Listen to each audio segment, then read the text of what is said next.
Hello, Come on, Mark. Coxie. Let's get this over with. Okay, this one isn't as good as the last time we recorded. Uh, What kind of mushroom? Oh no, I've gone into the end of the joke at the beginning. Yes, I got it right. Oh, hang on. Now I have to find another one. What Why was did the boy throw his clock out the window? I don't know. Because he wanted to see time fly. Welcome to the Tradies in Business podcast with your hosts Warwick Bidwell and Nicole Cox.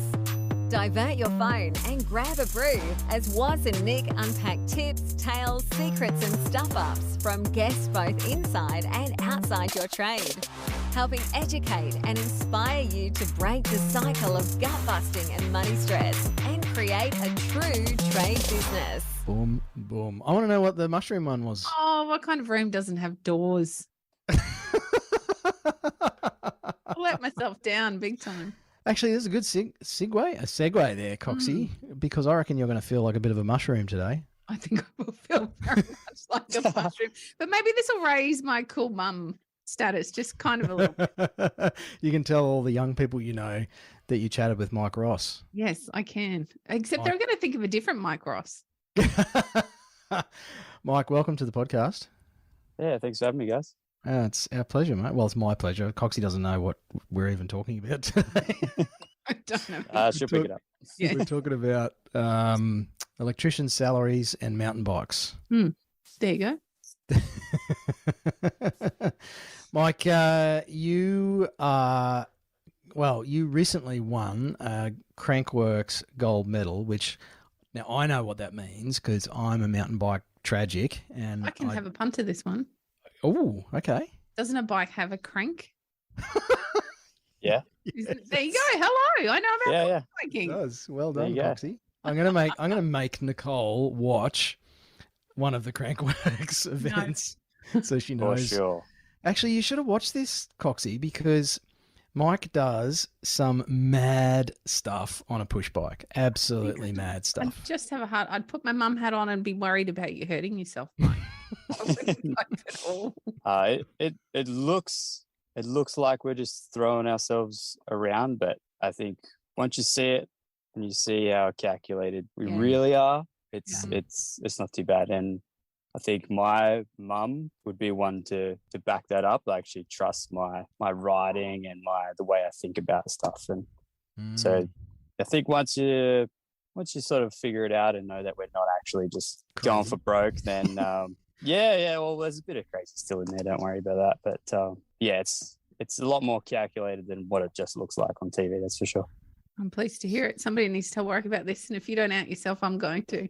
I'd leave that for later. So, Mike, tell our listeners, give us a bit of backstory, mate, because our listeners love to know about the people that we have on the show. And normally we talk to people about, tax strategies and SEO and cash flow and all that sort of exciting stuff.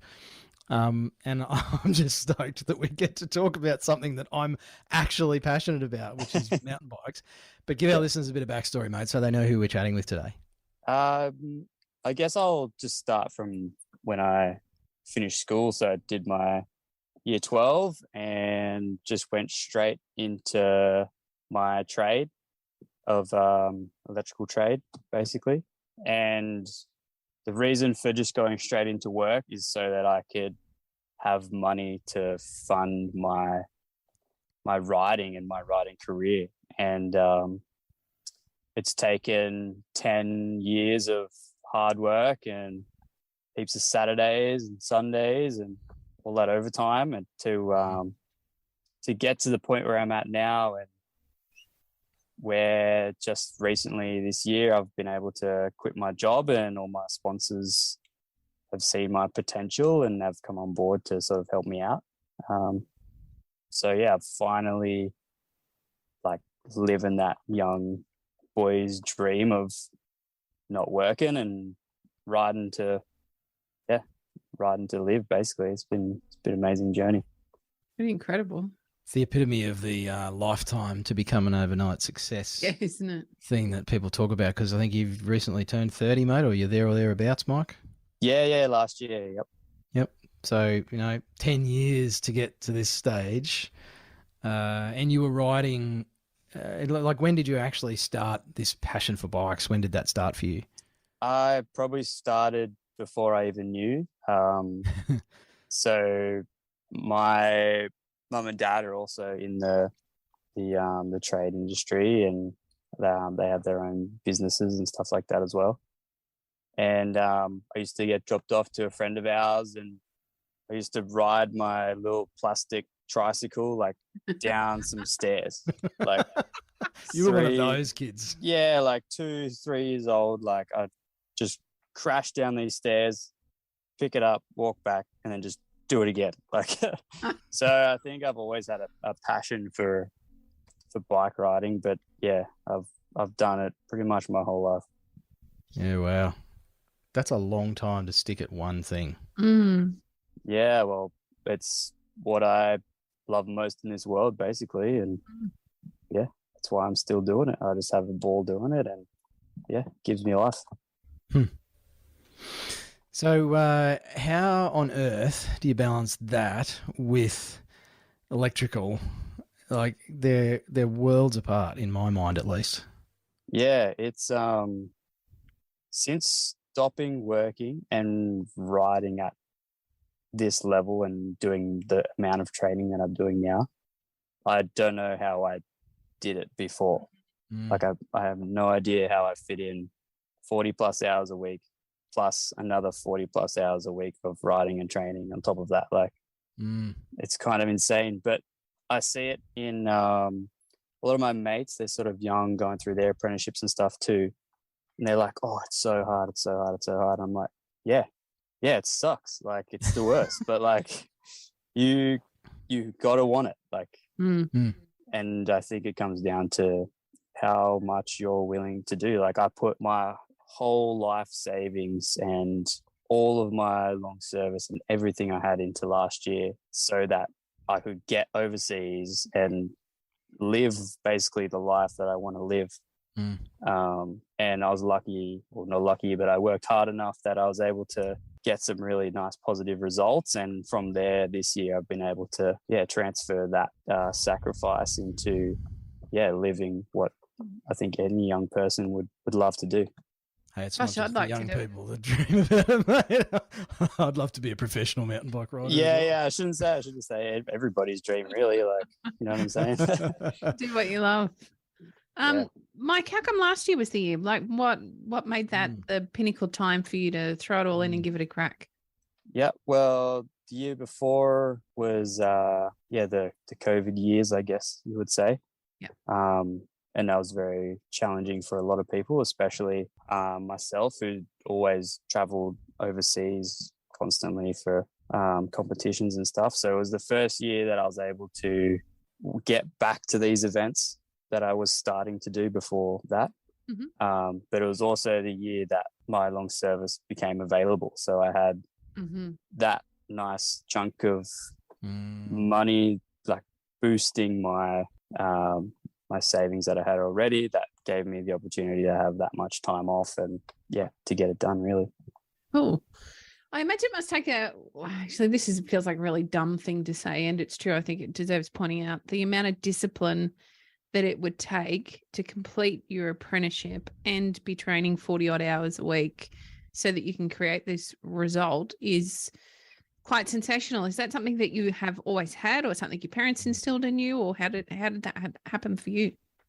I think it just comes from within, really. It comes from a real pure place within me. Like I have failed so much at riding and had all these crashes and lost all these competitions and sacrificed so much in my life, but it's what brings me joy. So I never really saw it as a sacrifice, apart from like going to work, and then once I finish work, then I get to go ride. So it wasn't really like a conscious decision. It was just something that, cool, now I've finished the work for the day, now I get to go ride. Hell yeah, that's sick. It's incredible to me to think about how exhausted you must have been.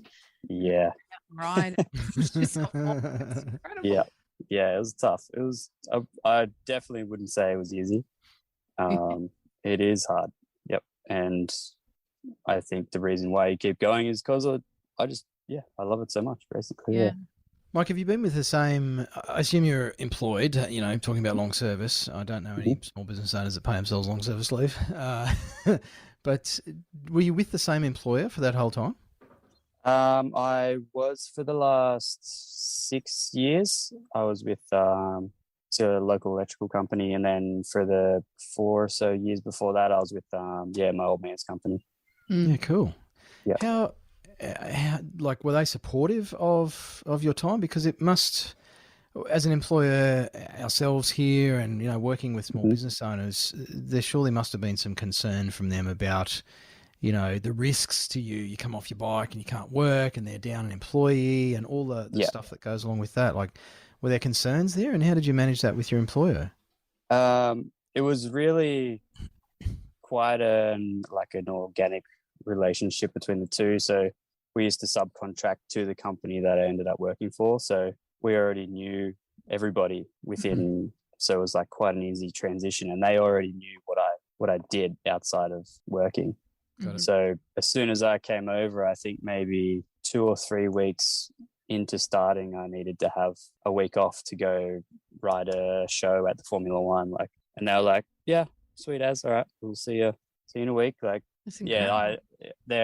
can't praise them enough about how supportive they were with my riding and stuff like that. I think it's really unique, and it says a lot to the just the company in general and how they are with their employees, and just the respect that goes both ways. Like, it's always, we work with you. You don't work for us. We work with you. Like, it was just a really nice, comfortable place to work, for sure. Love it. It's like gold standard for how to treat employees and keep them. Oh, exactly right. Yeah. So, Mike, are you a better electrician or a better mountain bike rider? Which one is your strong point? I always said, if I put as much effort into working as I did riding, I'd run the show. Yeah. Who knows? Maybe I'll go back. Well, you got something to, pardon the pun, you got something to fall back on. If the bike doesn't work out, mate. Yeah. And when I left, they said, as soon as you're ready to come back, we'll have you back. So that's really fantastic. It's good. Really encouraging. Right? Yeah. Mike, I imagine your parents would have had to have given you a lot of support over the years as well, particularly if you were doing a lot of travel. What did that look like for them? Is this something you were doing since you were a teen, or just since you were an adult and left home? Yeah. So I pretty much started traveling when I was 17, 18, just going to New Zealand and America, stuff like that. And they were always supportive. They wanted to come with because that's what they enjoy as well. So they always came, and they picked up the hire cars and drove us around. And they're coming up to Cairns next week to hang out for a week and a bit and watch. And I think they really enjoy it as well. So it's a nice family thing. So that was always supportive. Not once did they say, "No, you probably shouldn't do that." They're always, let's figure it out. Let's make it happen. Been surrounded by some good people, Mike. Yeah, absolutely. Yeah. I definitely know how lucky I am. That's for sure. Mike, I used to be a motorcycle tragic as well, and followed MotoGP, and I followed Casey Stoner's story like so many Australians, over the last 20 years, I guess. And something that stuck out for me with his story and reading his book and everything was that family support and the sacrifices that family had to make. Yeah. Particularly for an Australian sports person, an Australian athlete, to compete on the world stage.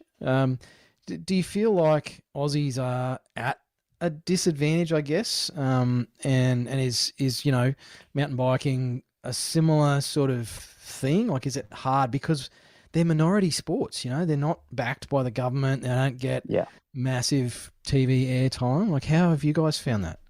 Yeah, we are at a huge disadvantage, especially when it comes to athletes. One, athletes being paid, and two, the facilities we need to ride at the level that we need to ride at. And so, for example, Australia as an industry are the size of California, California in America, in the mountain bike industry. So we're this huge continent with not that many people, to be perfectly honest, and that just cascades down through all the levels. So I'm lucky enough to be getting some support from some really good people, and I'm so grateful for that.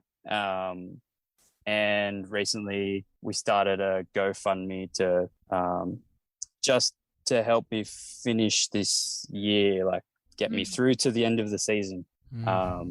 And yeah, it's kind of restored my faith in humanity with all the people that have donated. It's like I'm not one to ask for help. Like I normally just soldier on and get it done and make it happen. But yeah, I'm super grateful for that. But the second one is the facilities that we have to ride. So every facility that I've needed to ride, so the big ramps, airbags and stuff like that, we've had to build ourselves. So not only are we funding ourselves, we're also building the facility ourselves, which with the way things are going, it could change. And I've no doubt it will. It's just Australia's just 10 years behind everyone else. Makes it hard to compete on an international level, doesn't it? Yeah, that's right. So I guess a footy player would have to go and build his own oval and mow the grass and paint some lines on there, and then put the and then at the end of the week he's got to go play the game on top of that. So yeah, exactly. So that's kind of a bit of an example on what we have to do. So last week I spent probably 20 hours in a excavator digging our new spot and getting that ready. Wow.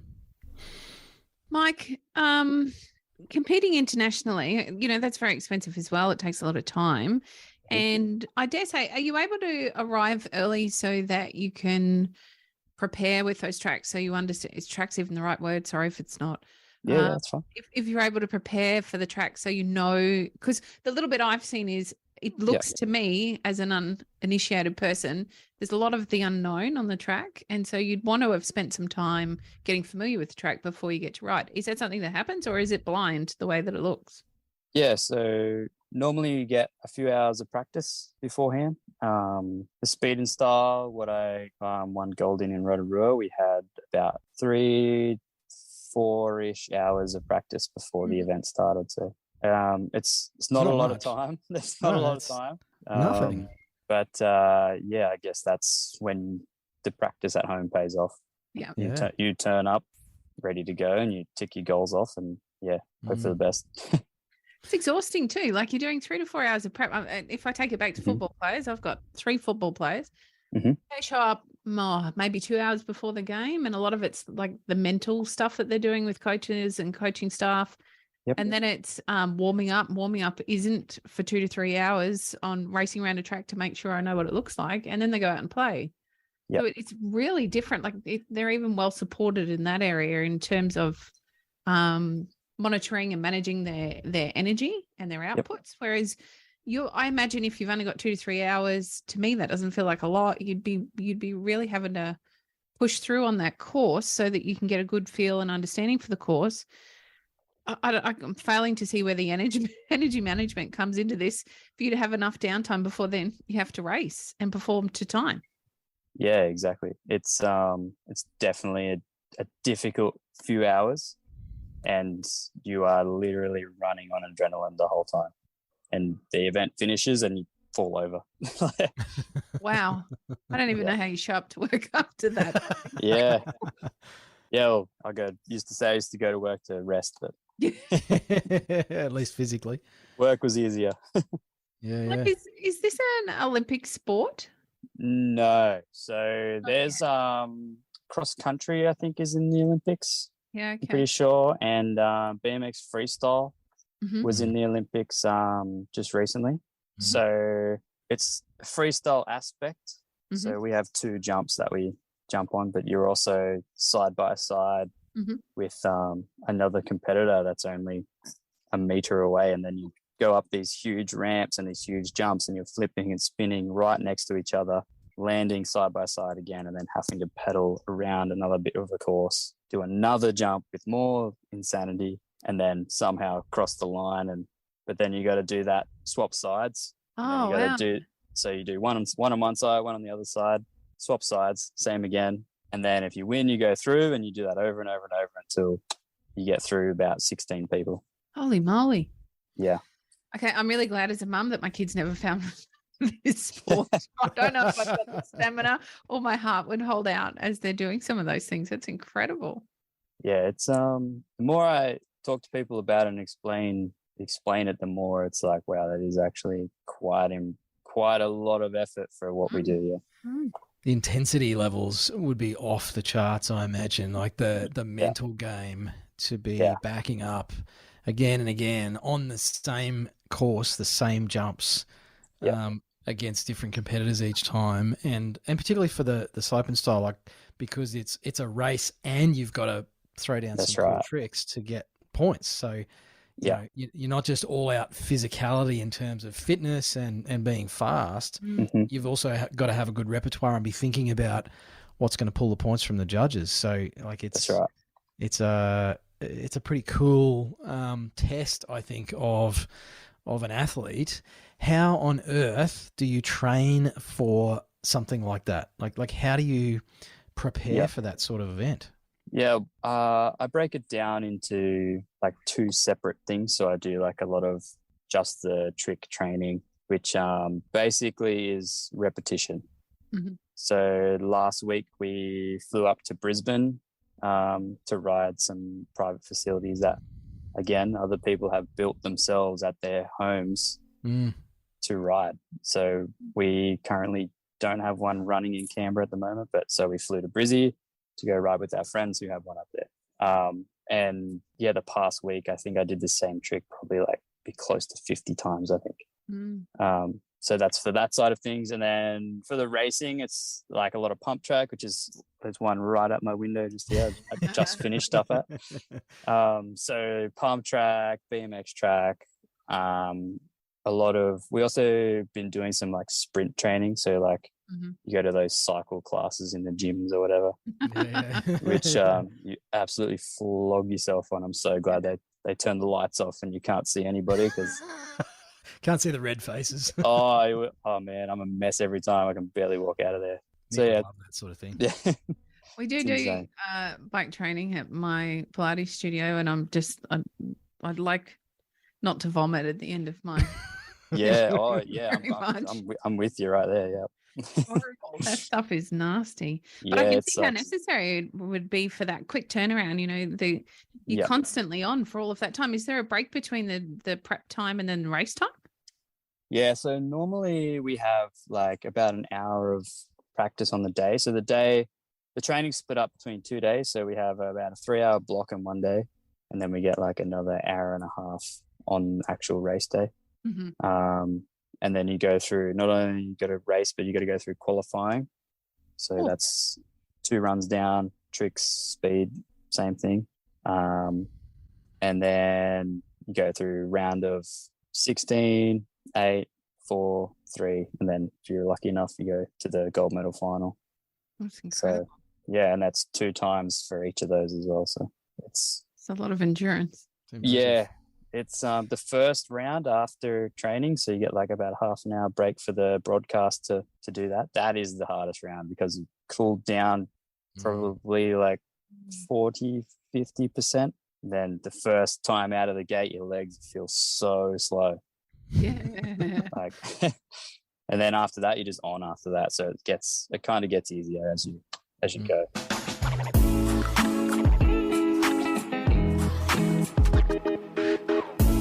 Hey, Tradies in Business, was here. Sorry to interrupt your listening pleasure. I'm joined by Coxie, of course. Hello. You may not know this, tradie or tradie wife or whoever you are listening to this program, but we're business coaches. Oh my gosh, that feels weird to say. But we do actually work with people just like you to solve a bunch of problems. And we have this fantastic program called the Tradiepreneur Program, and that's how we do it. And we do it with a wonderful community of trade business owners who are all trying to fix or improve or change things to progress. Things like getting behind on quoting, Coxie. Feeling overwhelmed, behind on your invoicing, feeling really stressed or frustrated about the money stuff. Sometimes you can pay the bills, sometimes you can't. What about staff? Oh my goodness. Oh my gosh, staff. Trying to get them to do what you want them to do, if you can even find them in the first place. There's so many struggles. And we've seen clients tackle these things in their trade businesses in quite a short space of time, to be honest, during the program, and recruit staff at a time where everybody was saying you can't get good staff, improve their quality from their team, collect their debts much more quickly. We How have about getting sessions. tips? Yes. Getting tips. Yes. So people customers rounding up the invoice by hundreds of dollars because they're so happy with the sales process and the experience of dealing with the trade business owner and their team. So some amazing stories from our clients. But, you know, as they say in the commercials, don't take it from us. Hear what some of our clients have to say. Coming into Christmas, we are not worried about money. We've got enough money in the bank to pay everybody's leave. There's work booked in for the new year. And for the first time in a long time, we'll be having 3 weeks off and not worrying about the business. That's probably the biggest win of all. Using the cash flow forecast, I've been able to look into the future and see where I'm going to be situated financially. And it's actually started to have a huge bearing on whether or not I make purchases. By far, one of the best things about working with Nick and Woz are the other businesses that are working alongside them. It is amazing how empowering it is to be working alongside like-minded people who have similar goals, similar troubles. We can all relate to each other, and everybody helps everybody out by figuring out problems with you that they may have faced previously. Everybody has solutions and constructive feedback, and it's an incredibly friendly, warm, welcoming environment, not threatening at all. From every job, I know that I will get a sustainable wage that's industry leading. I can have at least 10 to 20% profit, and I can pay taxes, super, all of that, and I do not have to question whether or not I can because of the way that it's been built, and that is thanks to Traders in Business and what they've taught me and what I've learned. So there you go. There's some real people. We did not pay them to say those things. And I think that sounds a lot better than Coxie and I reading them out. We really would love for you to check out more about how you could take your trade business to where you would like it to be. Surely you have a vision of what things could be like or what you wish they were like on a day-to-day basis, whether that is reducing stress or actually making more money. Maybe it's spending more time with the family, taking more holidays, having the choice that you really wanted when you started your business instead of this beast that seems to be there for many of you listening to this program. So if you want to find out more about how we do this through the Tradiepreneur program, Coxie's going to tell you all about it. I'm actually not. I'm going to be really secretive and keep all of our magic up our sleeves. What I would like you to do, though, is head on over to tradiesinbusiness.com.au. You can learn all about us, why we do what we do, and how you can work with us, what that actually looks like. There's a whole bunch of free stuff there for you to download. Lots of options. We've always got new stuff going up onto the website, and a great place for you to learn a whole bunch more about how you can work with us. You can even book a 15-minute chat. For free. For free. That's how abundant we are. So head over to the website, check it out, book a chat with us, and we'd love to find out if you'd be a great fit for the Tradiepreneur community and start hanging out with some of those people that you just heard from. Mike, I presume, given that, sorry, Warwick, that how small the sport is, that most of the people you're racing against are friends. Yep. How Yeah, does that go? I think that's mountain biking. So I used to do a lot of freestyle BMX before I started mountain biking. I think the one thing that kept me coming back to mountain biking is the community.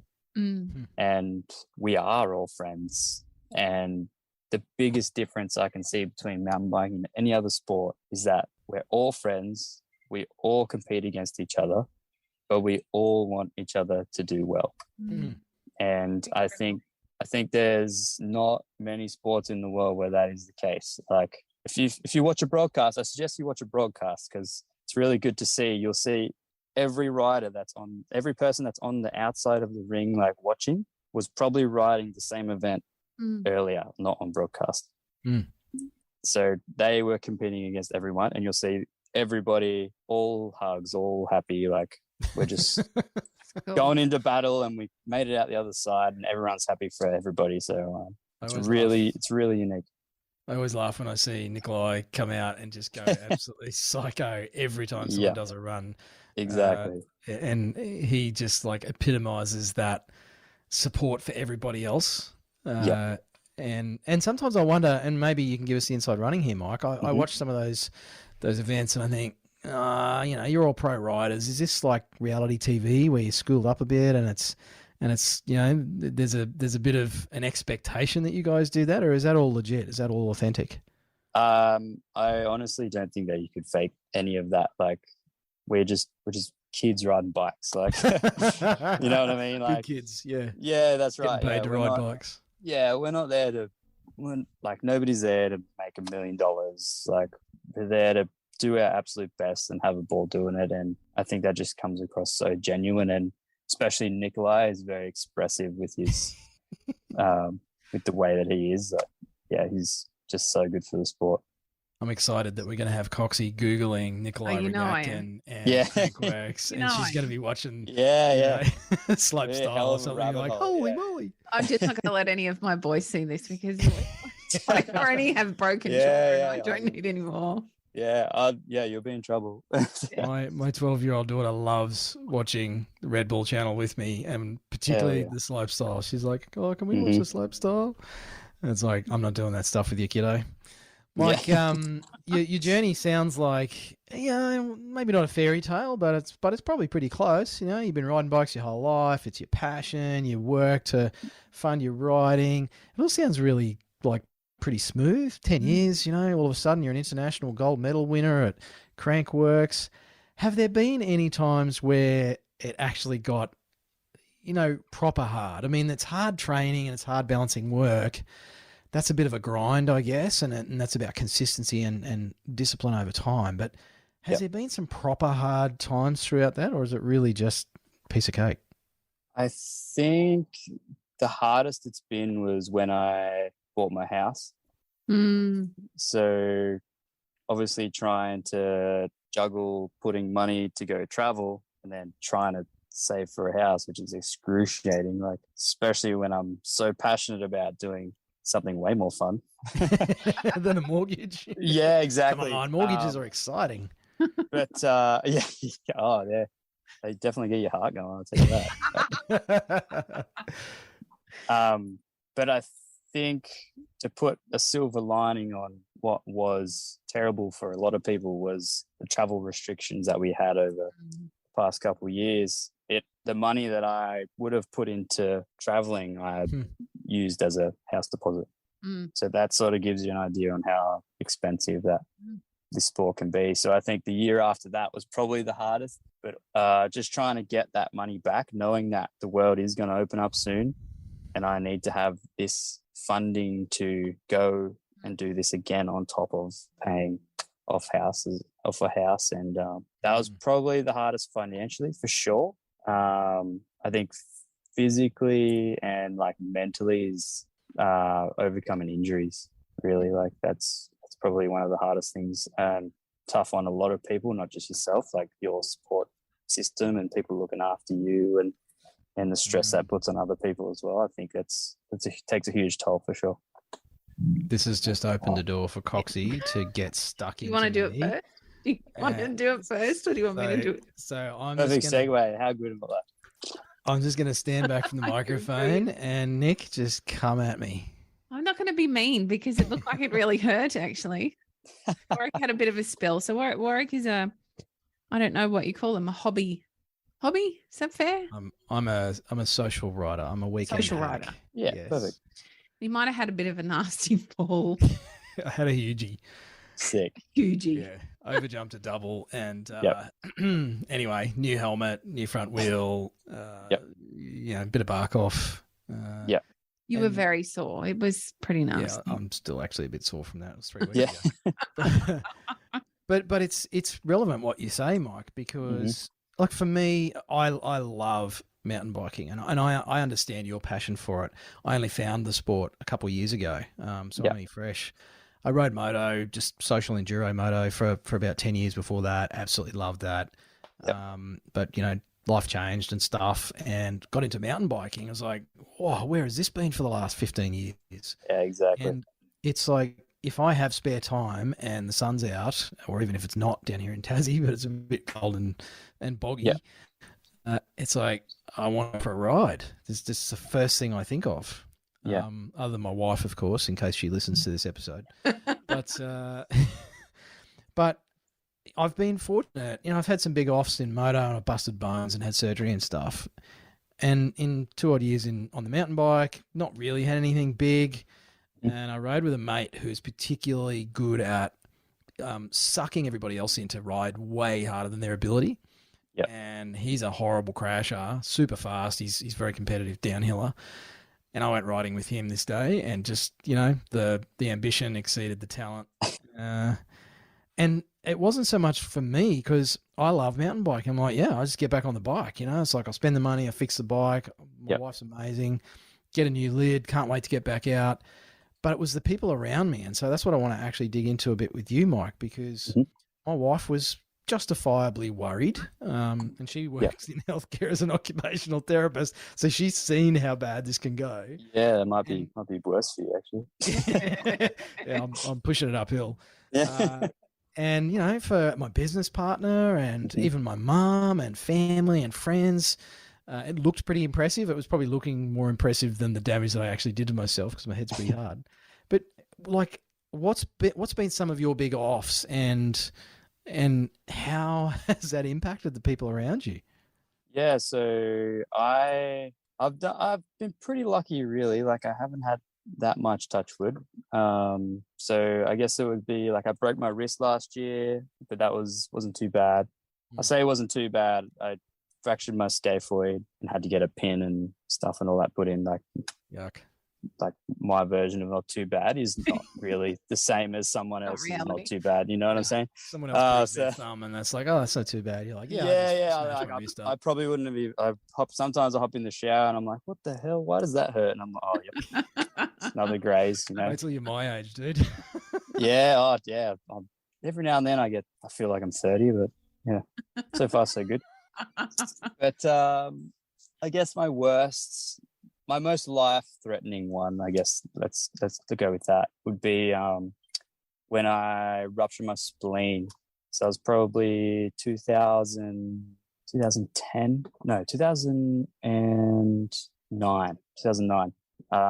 It was like my last year at school, and I ruptured my spleen.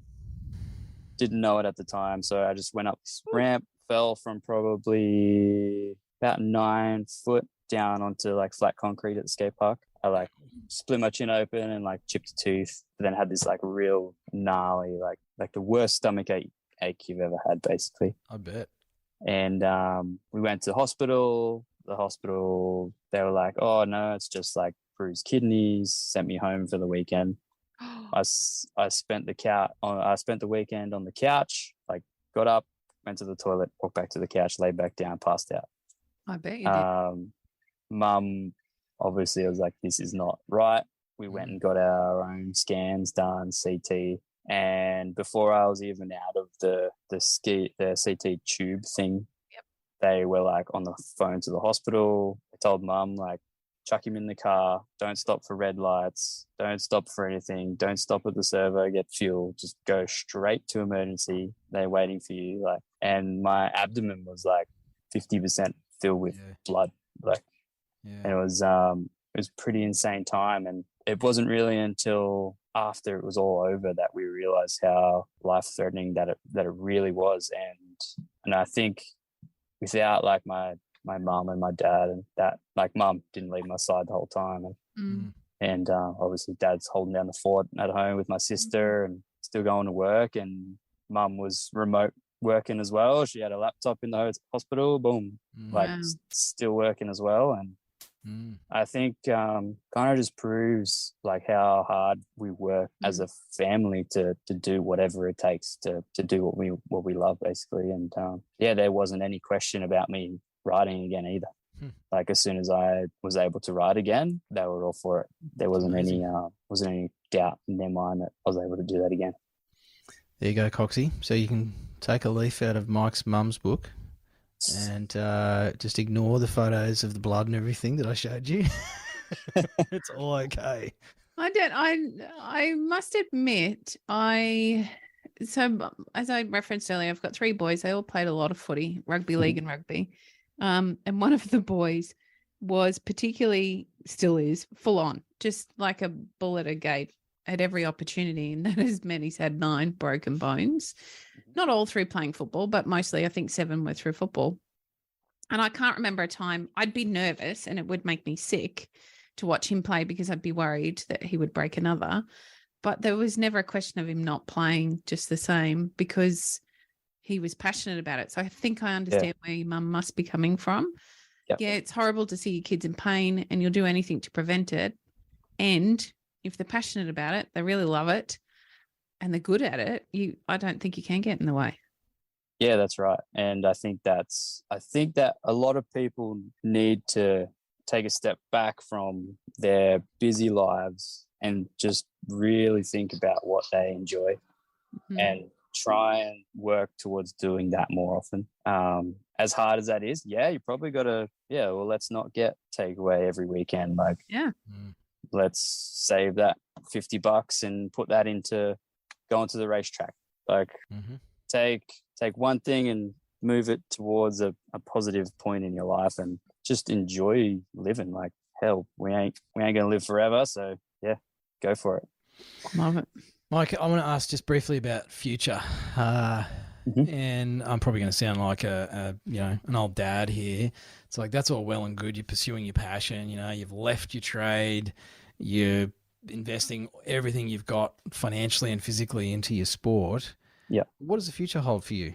Honestly, I've worked all my life to get to this point, and I am just taking every opportunity I can that falls in front of me. Like someone like you guys, for example, like, oh, do you want to do a podcast? Yeah, sure. Hell yeah, that'd be sick. Like, get to meet you guys, talk to other people. Like, that is kind of my future at the moment, is whatever falls in front of me, or if I decide to do something else, then I'll pursue that. And with all my might, like, I think that's one thing that I do, is if I want to do something, I do it well and I do it as best I can. Yeah. So what the future holds, let's see how this riding thing goes for this year. And if something pops up like commentating or working in a bike shop or something that lines up with what I enjoy, basically, then hell yeah, let's do that. That's cool. Is there, if you were to move overseas, I'm not suggesting that you do, please don't have your mum chase after me. And if you were to move overseas, are there more opportunities after you finish with the sport? Like, is that another area that we really miss out on in Australia? I think so. I think the Aussie market is definitely missing a lot of that high-end riding and coaching and stuff like that. So I personally want to see, like, probably one of 1, 2, maybe 4 other Aussies that do this and chase that world tour. And I'd love to see that be like 10, 15. And this facility that we're currently constructing will be for whoever wants to come and ride. And so I want to grow the next, like, I want to see Australians be what like the Canadians and the Europeans are, basically. And the younger talent that we do have coming up is proof that if they have the right facility and the right direction and the right pathways, and if I can help provide that pathway and provide those facilities and be a part of that journey, then I've seriously done my job. So it's kind of my end goal, really, is get more people into it. And it's incredible, Mike. More people riding bikes, basically. Love that. I think kids would be lucky to be mentored by you. We'll get Coxie out on an e-bike sometime soon. No. I'll be perfect. You'd love an e. Body intact. I'll take her out to Derby with me when she's down in Tassie next. Down there you going, hell yeah. Well, Mike, it's been a pleasure chatting with you, not just because I'm a mad mountain biker, but I love to see people giving something their all, and I think, you obviously epitomise that, and you're not the only person doing this. For our listeners, the opportunity to chat to Mike popped up, so I guess a little bit like Mike's philosophy, we jumped on it. Well, I did, and Coxie just come along for the ride. But I just I think there's a lot in what you've shared about your story for anybody doing anything. You know, it's all about that, the longer game and making those choices. You know, Coxie talks about choose your hard quite a lot with our clients, our tradie business owners that we work with. And, you know, like you say, giving up takeaway on the weekend, well, maybe that means you can actually fund the next holiday for your family or something, or invest in your business and you know, reap the rewards of that over the next 10 years. So I think there's some fantastic philosophies in there, mate. So thanks heaps for sharing. No worries. Thanks heaps for having me on, and nice to meet you guys. Pleasure, mate. Now, You too, Mike. if Nick wants to follow you and make sure that she can keep up with all of your escapades, mate, what's the best place for our listeners to stalk you and follow you online? Yeah, so probably Instagram is probably the best. It's at Mike Ross Rides. Instagram, TikTok, Facebook, on all the social pipes. So yeah, Might have see to you on give us there. some tips on TikTok. Oh man, that's tough. Oh yeah. You're old for TikTok, man. You're 30. You're out of it. Well, I've said before and I'll say again, the fastest growing audience on TikTok are women between 35 and 50. Go figure that one out. Incredible stats coming out of TikTok. They're all following blokes like Mike. Yeah, exactly. Wishing away their age, wanting to be young again. Mike, I was worried this would be really hard for me to understand. You've made it easy. I think kids coming up behind you would be really blessed to be mentored by you. I see a big shiny future ahead of you. Thanks so much for sharing some of it with us today. Oh, thank you. No worries. Thanks, man. You've been listening to the Tradies in Business podcast with Warwick Bidwell and Nicole Cox. Find out more about today's guest, tools for your trade business, and other cool stuff at tradiesinbusiness.com.au.